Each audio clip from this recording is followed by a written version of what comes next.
Hi friends, நம்ம இன்றைக்கி சிம்பிளாக ஒரு வெஜ் சாண்ட்விச் வீட்லேயே எப்படி செய்யலான்னு தான் பார்க்க போகிறோம். அதுக்கு முன்னாடி நம்ம சேனலை சப்ஸ்கிரைப் பண்ணிடுங்க. இப்போ வாங்க வீடியோக்குள்ளே போகலாம். இந்த சாண்ட்விச் செய்கிறதுக்கு நான் என்ன வெஜிடபிள்ஸ் எடுத்திருக்கேன்னு பார்த்தீங்கன்னா, குடமிளகா, வெள்ளரிக்காய், வெங்காயம் இது மூணும் எடுத்துருக்கேன்.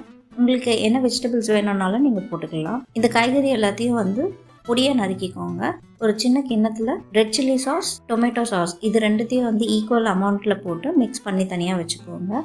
இந்த சாஸை தான் நம்ம ப்ரெட்டில் அப்ளை பண்ண போகிறோம். நான் இன்றைக்கி வீட் ப்ரெட் தான் எடுத்திருக்கேன். இதுவுமே டேஸ்ட் ரொம்ப நல்லாயிருக்கும், ட்ரை பண்ணி பாருங்கள்.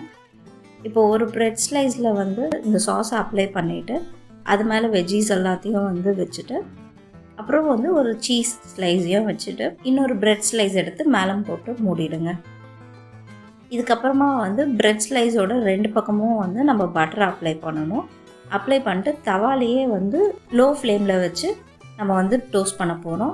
இதை மூடி போட்டு நீங்கள் வேக வச்சிங்கன்னா இன்னும் சீக்கிரமாக சீஸ் மெல்ட் ஆகும் அந்த ஹீட்டில்.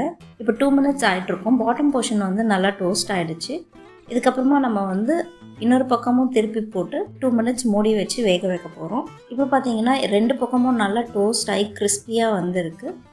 இதை இப்படியே கட் பண்ணி நீங்கள் சர்வ் பண்ணலாம். டொமேட்டோ கெச்சப் வச்சு ரொம்ப டேஸ்டியாக இருக்கும். ட்ரை பண்ணிட்டு எப்படி இருக்குன்னு சொல்லுங்கள். பாய்.